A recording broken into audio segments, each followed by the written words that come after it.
Hello, everybody. My name is Dan Skipbound, and this is the 52 must-see movies and why they matter. And on this episode, I have a special guest host with me who specializes in the kind of film we're talking about tonight because he loves these kind of films. He's a man after my own heart.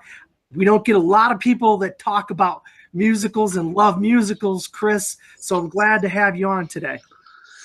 How you doing, Dan? This is gonna be fun. This musical I grew up with as a kid with my dad. My dad loved this musical, Yankee Doodle. It's a classic for a reason. It's in the same vein as White Christmas with that entire it's that 1940s kind of style that just resonates so well. So I can't wait to get into this. Absolutely. And this is going to air on a very special day for me because I watched this movie every year since I was a little kid, since I was about 5 or 6 years old. My family always watched it.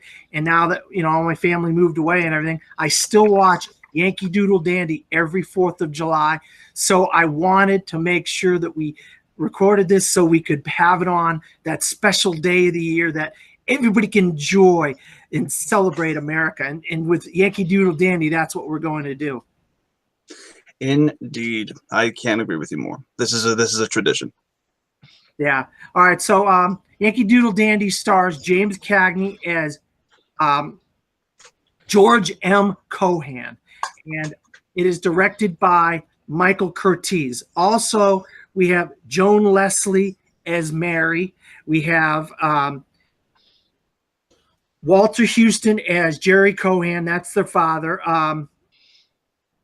And we also have Nellie Cohan as Rosemary DeCamp. And we have Richard Wharf as Sam Harris. He plays a business partner of George M. Cohan. And Gene Cagney is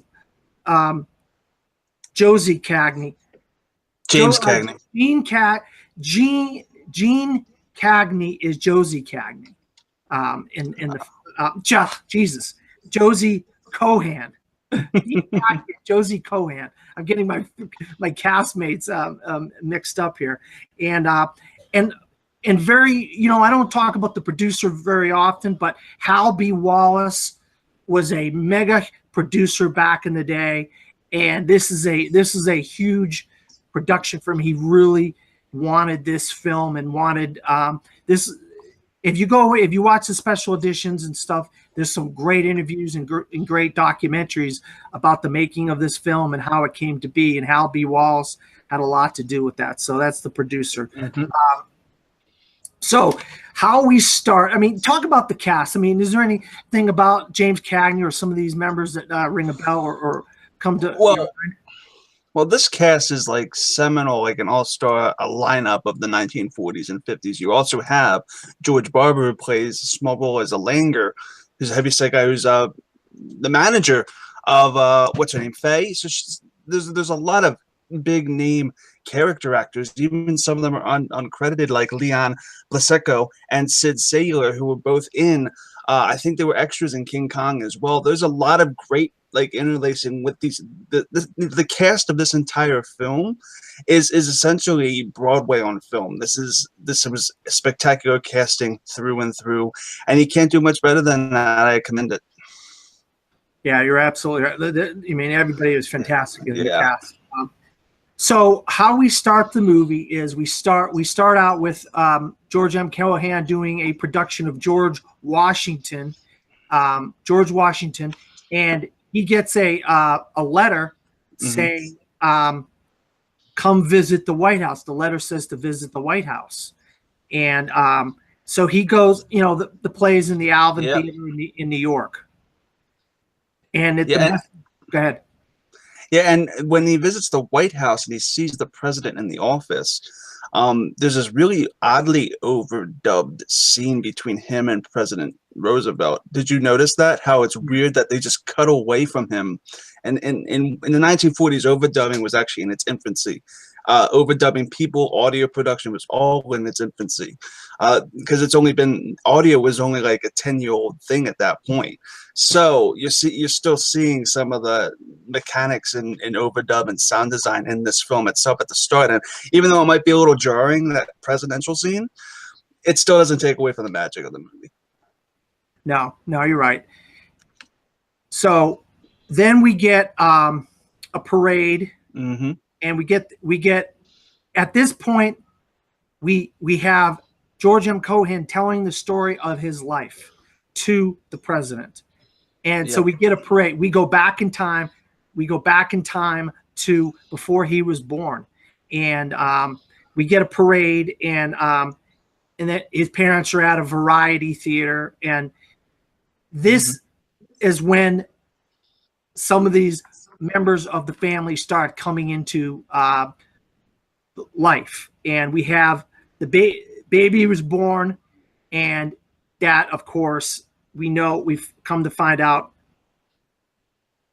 his father has to go to the hospital after doing a show. He's rushed in a carriage, a police carriage or somebody in a carriage takes him to the hospital to see his wife have birth of their first child, which ends up being George M. Cohan, played by James Cagney. Of course, at that time, he didn't play him because he's a baby. Yeah, of course. And they actually didn't name him Washington because they didn't think it would have marquee value because of how long that name would have been. Interesting. That's actually completely true. That's right. So they didn't name him. They didn't give him the name Washington as a middle name. They ended up using the middle name Michael, George Michael Cohan, because that would have been too hard, like you said, too big for marquees and stuff like that. And so the first thing he gets in his hand is what? A flag. And so we know this is a foreshadowing to him as a person in the film as a whole, as he gets that flag. Then as he's a boy, he starts to get that taste of fame. And he does this play called Peck's Bad Boy with himself narrating. He's narrating his whole story. So he's still narrating the movie. And so he's talking about himself. So I guess, would you call that like in the third person when you're doing that? Or is it just it would be in the third person. What's interesting about this whole beginning portion of the film is that this is classified as a musical. And there aren't that many songs within the first half of the movie. Like, they all really start coming in when he starts to get older. And you only really get a hint of the musical style of this entire film when you get his father and you see his father singing that song on the stage. The name of the song blanks me, but he's wearing like the Irish getup, and then it turns into him as a kid singing it in that Irish getup too, and it proves that he has he's not really the best sounding kid. It wasn't the best sounding kid in the world, but it was charmful, and he had talent as a kid. I mean, this is a biopic done right. They're not forcing any drama in on you. They're actually telling you how it is, and there's nothing unbelievable in this first half to think otherwise. So I just feel like this first beginning part does it correctly, and it's commendable. No, you're absolutely right. Yeah. So when he's doing Peck's Bad Boy, he gets kind of an ego. Even his family is starting to realize that, hey, yeah, he fucked over that deal with that guy because of his bratty attitude. That's right. His dad was going to make a deal for the whole the four Cohans. The four Cohans were going to go all over the country and do shows, but he pisses the guy off, and the guy doesn't want to make a deal with his dad. And his dad says, you know, we haven't spanked our children and this and that and the other, but we might have to put him over a knee. And they end up doing that. They end up giving him a spanking. But plus on the double side of it is he gets a note from some fans, what he thinks are fans, and he goes outside and he gets beat up by all the neighborhood boys in the neighborhood because you think you're tough, huh? Oh, we'll show you who's tough. And so they all beat the crap out of him. Pretty surprising to see that in a 40s film, to be completely honest. That was kind of dark, but you know what? That's how kids were. They viewed show business as that kind of thing. It's sad. And then the show business people make more money than you. So then there's irony. Yeah. And so then we get the parents, the parents talk to him and they explain that he's still a child and that they're experienced and they know what they're doing. And he needs to just listen to them and learn. And this really was a learning experience for him. It was. Yep. Then we finally see him as an adult, or as close to an adult as you could get. He's 18 years old, and he's in New York on his own, and he's trying to do things. And this is where our song that you just mentioned, Harrigan, Harrigan, spells Harrigan. That's me. I mean, I was in Catholic school, Chris, and I'm telling you, I sang Harrigan as a little child. Yep. You keep going. And this movie, the songs, they just resonated with me as a little kid, and that's why I watch this movie so often. I know I'm a broken record, Yeah, but, the thing is, he wrote the guy that they're doing this on. He wrote George Michael wrote like every sort of like standard American anthem that Yankee Doodle. It's ridiculous, and the fact that they can incorporate all of these known assets and facets of American culture through that, because the Harrigan song, that song in particular gets shot down by these two guys in the film, and it shows how ignorant people can be from simplicity, to where that simplicity can be successful in the future and people can be blind to it. That's a good message that this film also ascertains. Yeah, and so then he goes to this guy with Harrigan, and he doesn't like it. He kind of gets him upset. But in the meantime, what he ends up doing is he ends up meeting his soon-to-be. He does. His wife, Mary, accidentally, because she wants to join in show business. She wants to get into show business, but she's about 3 years younger than him. It's not that big. Huh? It's not that big of a gap compared to nowadays. Back then, people were marrying a lot younger than they are now. Yeah. But so he meets his wife, Mary, and she's in shows. So they both get together and start doing stuff together. And but he can't get out of this thing where he's got to tell people his thoughts and what he feels and what he thinks about them. And this gets him blackballed on Broadway. So he has to start doing kind of other theaters and stuff like that. Yeah, it's interesting. Like success does not fall into your lap, and I think that this part of the film kind of it's an interesting build, because a majority of the last part of the film is a lot of stage, like 15-minute like stage play song numbers, just intercut with some little bits of story. But this part of the film, kind of like other classic films, you have to have this slow build, because yes, I feel like this is the music business, and they're showing you how the music business is from the 1940s perspective. And from the 1940s perspective, a lot more people were more cautious about what they put out than they are now. They'll put out anything and let anything stick. But back then, people were very picky, because again, the sound era, because this was released in 1942, which means this was the music business back in the 1920s.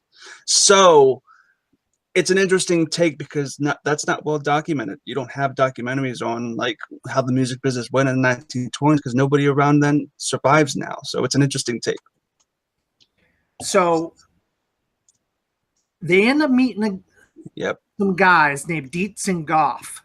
And Dietz and Goff are kind of a comedy kind of duo kind of guys, but they're like play producers, and they find different kinds of acts and stuff and put them on. But they actually don't think that the Mary and George are that good, and they turn them down. Dietz and Goff turned down George and Mary. They did. So I'm just going to back up for a second because I kind of missed something. So when they were there with Dietz and Goff, Marion, they end up talking, and he ends up dancing for her, and they end up going out for milk and cookies, which it tells you the time, because who goes out for milk and cookies, you know?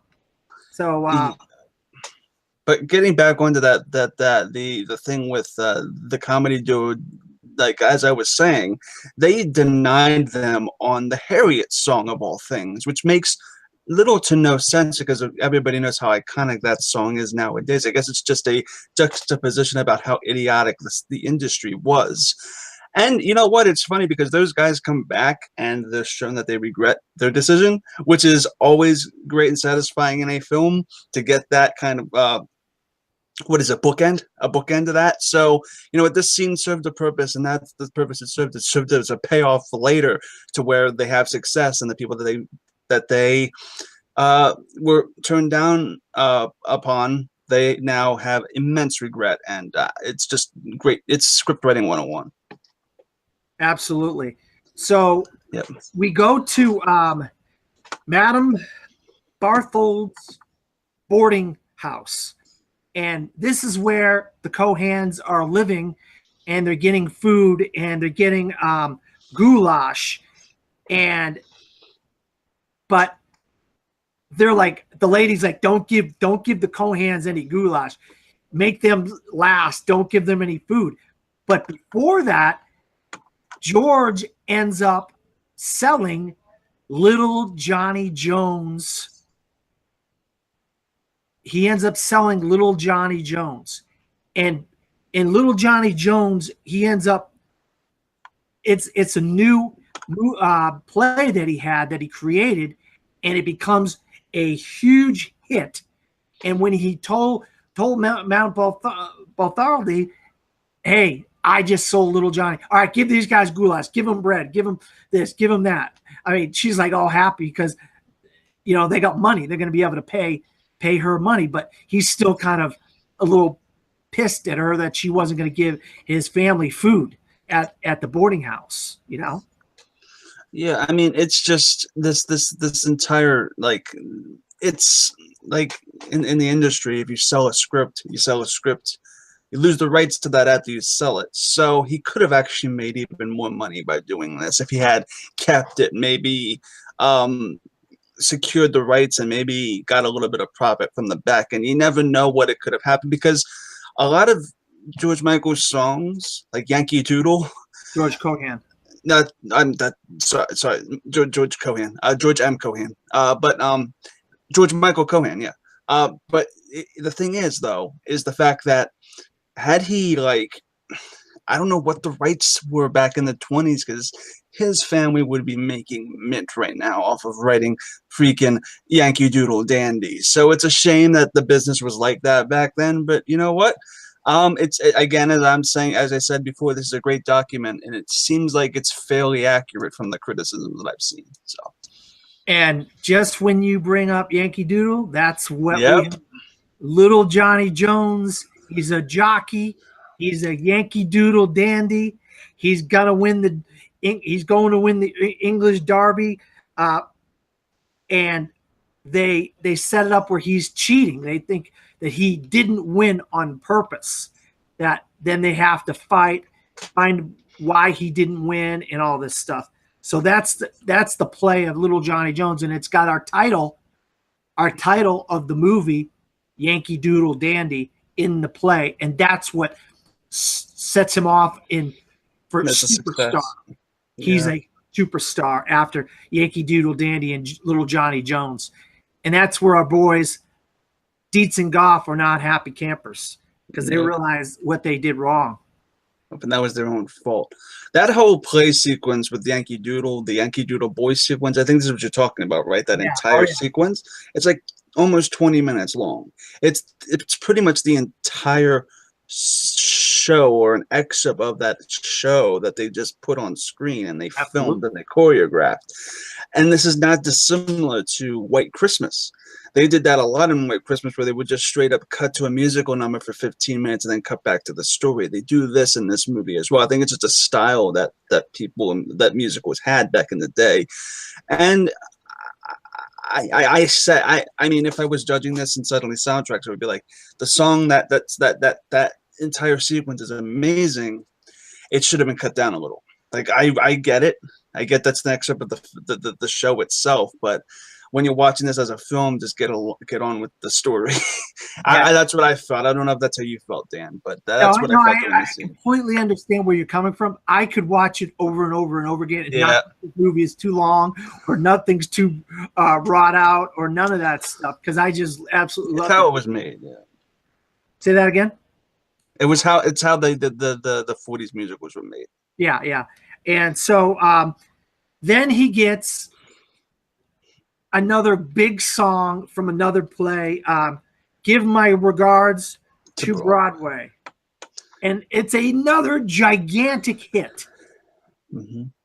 It's probably his being in New York for quite some time and being fans of like Billy Joel and stuff. This song just resonates to everything New York. And you know what? I think this is probably his best song.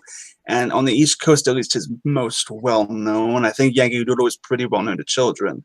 But Give My Regards to Broadway, anybody knows. And you give that to somebody's mother and they know what that song is. And on top of that, this has a statue in the middle of Times Square as well. He has a statue in the middle of Times Square that says, Give My Regards to Broadway. So this is such an iconic number. It's insane what came out of this guy's brain. I know, you're absolutely right. But he's so big now that he decides he's going to bring the family back into the fold after they went off and did some shows without him. He went off and did some touring without him. Now the four Cohans are back together after having to separate because of him.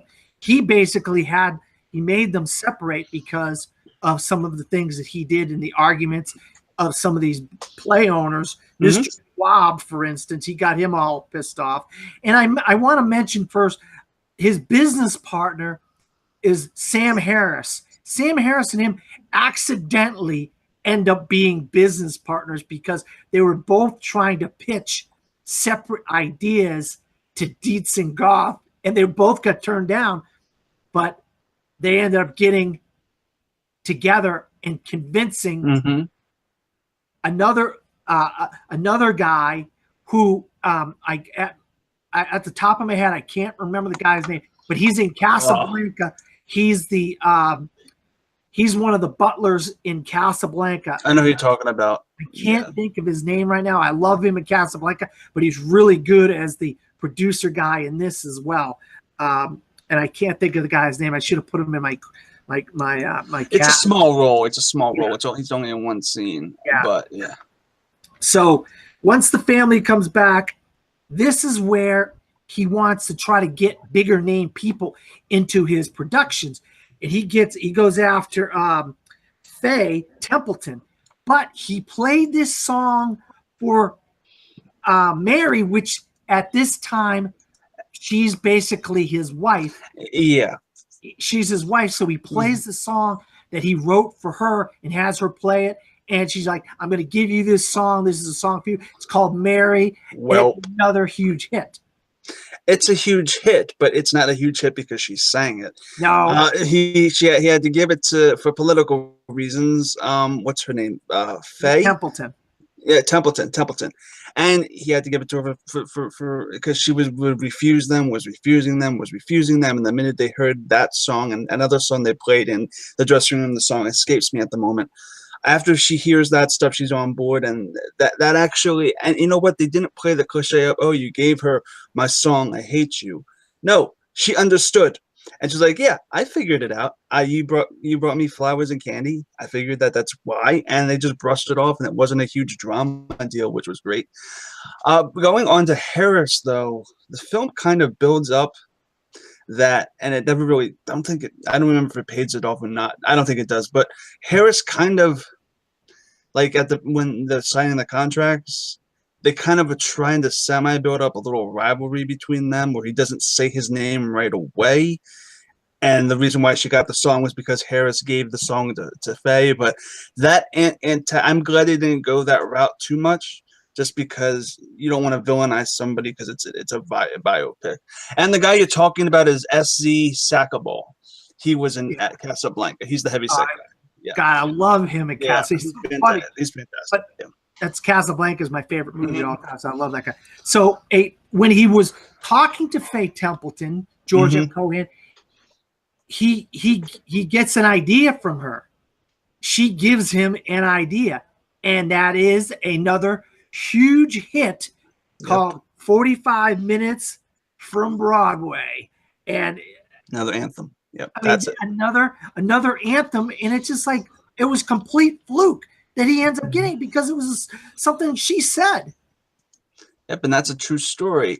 That's the song I was thinking of that I was mentioning beforehand. That he wrote that while she was doing the play, and during the intermission, she came to his dressing room, and that's where she got the other song. But this song is just so iconic to American culture. I mean, it's the fact that this guy wasn't born in the 1700s and has made staples that are to this day heard on piano.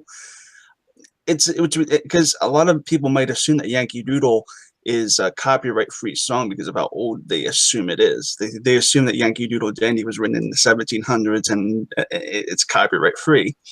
That ain't the case. This has just as many rights as the Beatles. So this guy's loaded. And so he ends up creating another huge, I mean huge production that is a gigantic hit. George Washington Jr., Mr. George Washington Jr., and his mom and dad are in it. They play Lady Liberty and Uncle Sam. But some of the songs that are in this production, Grand Old Flag, Glory, Glory, Hallelujah, Hurrah, Hurrah, My Country, 'Tis of Thee. I mean, it's a gigantic freaking anthem to the United States and America. Everything is like he just wrote everything that pertains to American patriotism. Does that make sense? Yeah. Oh yeah. He wrote patriotism. It's insane. He's the Beatles of his day. That's all I have to say. Holy shit. I mean, it's crazy. This entire sequence is insane. Yeah. So this is my favorite sequence of the movie too. Yeah, obviously. But yeah, ridiculous. And then eventually, you know, this was going to happen. Josie decides she's going to get married and she's going to leave the four Cohans. And very soon after that, mom and dad decide they're going to quit and stay at the farm and raise animals at the farm because they've had enough. And dad gives George Jr. a letter, and he wasn't supposed to open it. But the family basically says open the letter, and it's basically a letter about, because it's his birthday. It's his dad's birthday, but he gets a letter and he puts it in the jacket for George, and it's about being the person that he always wanted him to be, and how the fans, if you have plays and they're successful, that you owe it to the fans, and that's a big part of Broadway, is how if you don't have the fans that support you, and you're nothing. And then he does end up creating a bad play called Popularity, and nobody likes the play, and his parents go to that play while he's in another play. He's still doing another play while his production that he created is on, and nobody liked it.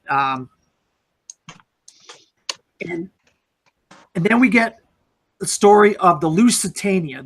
I don't know if you know what the Lusitania means, but the Lusitania is a sub that ends up sinking, and war is declared. So with all the patriotic things that he has done before, George, of course, wants to join the army. Interesting. Mm-hmm. He wants to. It makes sense compared to what he's written and why he wanted to do it. This was something that anybody could have seen coming a mile away. But what I loved about it was the people, the sergeants, the other people that are there, they're like, no, we don't want you to join the army. What you're doing in America is what we need. We need people like you doing what you do. You let us go over there and fight the war.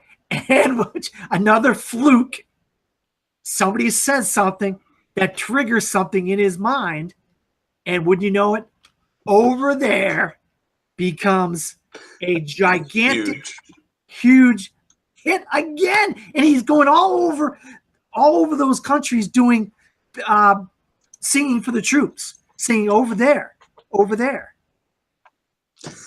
Yeah, it's over there is after my regards to Broadway. It's probably my second favorite song of his. It's not as well, it's well known to music enthusiasts. It's not as a household name of a song as Yankee Doodle Dandy or something like of that nature, but over there's a beautiful song, and damn if it isn't a way to close a movie. Absolutely. I mean, you talk about the last song, the last thing that can be in your mind when you're watching the film. And what even makes it better is Congress calls the song an American hymn. It's the song that rallies up all of the people of the country. And I mean, it's such a huge thing for the people of America. And that's what makes it such a great song. And then, of course, he's got one more in him. Molly Malone, that's another one. But then his dad dies. Then we get a few things. This is where the film starts to kind of wind down. We get Molly Malone, but that's the big, kind of the last real song. Then his dad dies. Then Sam and George break up. This epilogue is very, very poignant. It's really just it's how life goes. This is odd because this is actually this whole epilogue sequence. This entire thing was released, I think, right after he passed away. Right, the guy died in 1942, and the movie came out in 1942. So damn, this was filming when he was alive. So this whole sequence was very risky for the 1940s.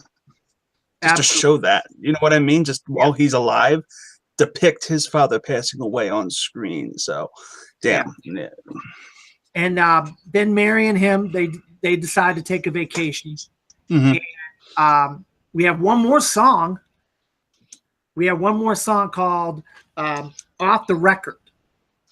But this gets us back to the framing sequence of visiting President Roosevelt, because he basically tells his entire life story. Yep. And that's where he gets like that prize too. It's insane. It's also that Roosevelt with the weird voice again. But you know what? It's just this whole epilogue. It's ending correctly. I mean, there's a lot of stuff that happens in a very, very short amount of time. For pacing. Just from an editing perspective, at the end of this film, is really well cut for the 40s as well, because usually the 40s have a different kind of rhythm to how things happen on screen, and this is you could argue that this portion of the movie is ahead of its time. Yeah, they really do a lot in a short span here at the end with the family, the dad dying, and then them breaking up, and then him and Mary on vacation, and then they go back to the framing sequence of Roosevelt. The editing is very, very well done here. You're absolutely right. But Chris, what the thing with the 52 must-see movies, and you know this because we've discussed it. In season 1, we went on the book. We got all 52 movies that was in the book. Robert Osborne's book, The Essentials, AMC's Hmm. You Must See Movies. And in season 2, we nominated, me and a group of friends nominated some films, and I nominated Yankee Doodle Dandy because I believe it's a film that is one of the essential films that people need to see. So the question I always ask is to the guests that I have, I know why it's essential, but I always want the person that I'm interviewing or the person that I'm talking to, why is Yankee Doodle Dandy such an iconic and essential film for people that may have never seen the film, may be watching this for the first time? And why is this such a great film? Objectively speaking, like the film itself leaves a lot to be desired from a plot narrative perspective, but the film itself is essential not just to movie making, but to the American counterculture, because it tells the story of how somebody made probably the most iconic American anthems ever written. He wrote almost all of them, maybe sans The Saints Go Marching In. And it's important that people know the story. The fact of the matter is that this is a very well told story with James Cagney, and there's a lot of production quality associated with it. Gives it that extra kind of like White Christmas. It has a flair to it, and it has a certain quality that appeals to mass audiences.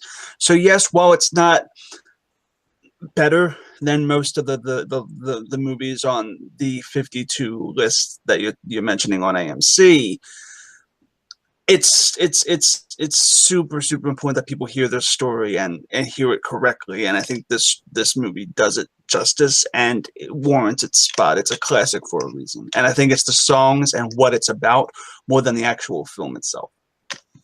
Yeah, you hit the nail on the head. The songs really thump the anthems of America and together, and we're a country, and we should care about America. We should care about each other. We should care about when we're in war and we fight these enemies, and we're together. We're a team.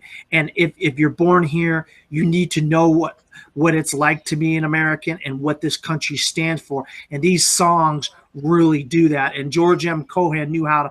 He put his thumb on the pulse of America during that time, and I feel like a lot of these songs still hold up today as just great American anthems, like you said, and that's why I nominated Yankee Doodle Dandy, and I watch, like I said, I watch it every year during 4th of July. If I'm not home, I DVR it and I watch it, and I have a Blu-ray copy of it, and I still watch it from television because it's just one of those things that I just continue to do the rest of my life because this film means so much to me.